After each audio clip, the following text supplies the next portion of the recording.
The Bay of Kotor is dotted with churches, beaches, and fortified towns. Visitors flock to these towns to enjoy nice weather year-round. In fact, the country of Montenegro hosts almost triple the amount of visitors than its own population each year. Along the coastline in the town of Zelenica, the Adventist Church has operated a summer camp for many years. Ilya was one of the first Adventists to pioneer this area.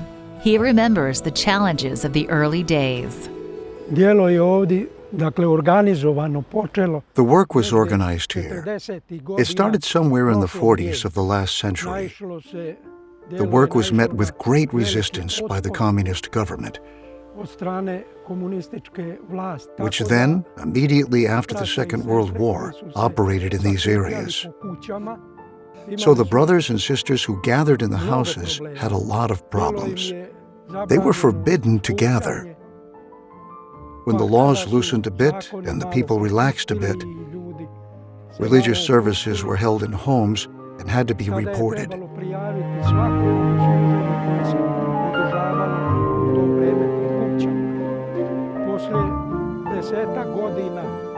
Eventually, the church bought this building here. After only one Friday night service, the property was confiscated and held by local authorities. Adventist leaders found another property where they started youth camps in the summer, a risky move at a time when it wasn't allowed. Danilo, who is now the local pastor in Zelenica, remembers attending the camps as a kid and the influence they had on his decision to live a life of ministry. On this field, like 28 years ago, started youth camps. There are a bunch of tents around, place for worship, singing, and studying Bible together. For a number of years, this was the place where youth camps held. Almost 35 years later, the church managed to regain ownership of their original property. So when communism was overthrown, it was a change of government here in Montenegro. And not long after that, we got back this building that was taken from us.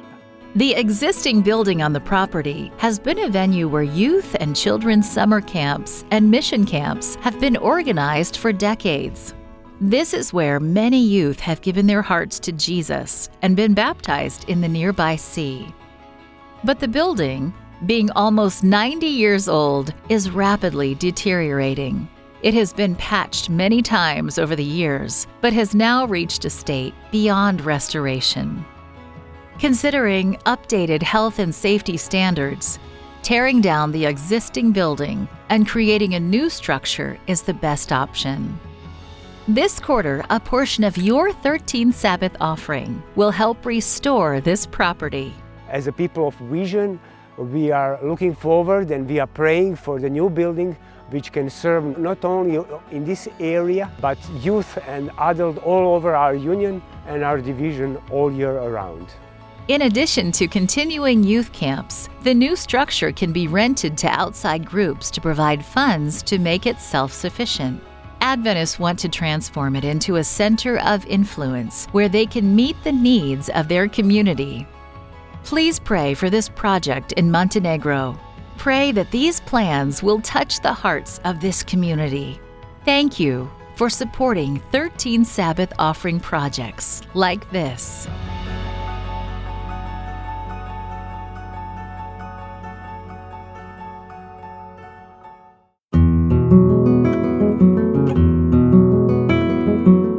On the street outside an Adventist church in Riga, Latvia, pedestrians often stop by a bookhouse alongside the walkway.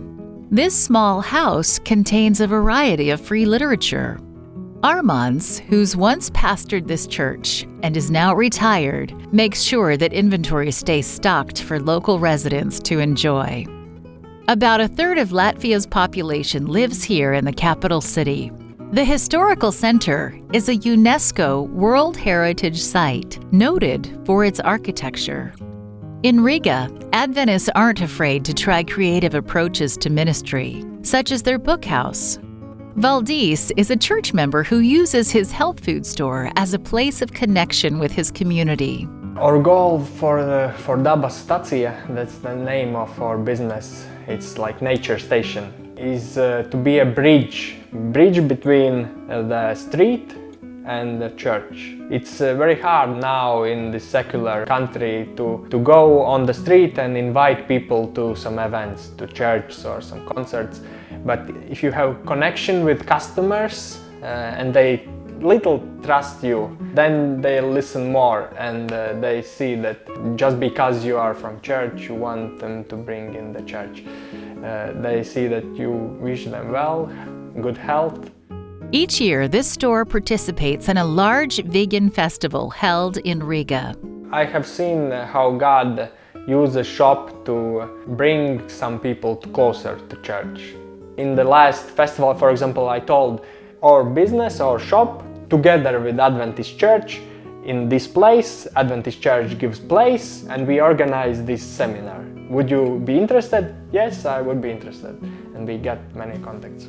Once people make contact with the church, they are invited to join a small group. This is an important aspect of growth within this community. Small groups can do what big church gatherings can't do. And I believe that we need big worship gatherings and small gatherings in home where people can get in some deeper level in closer relationships.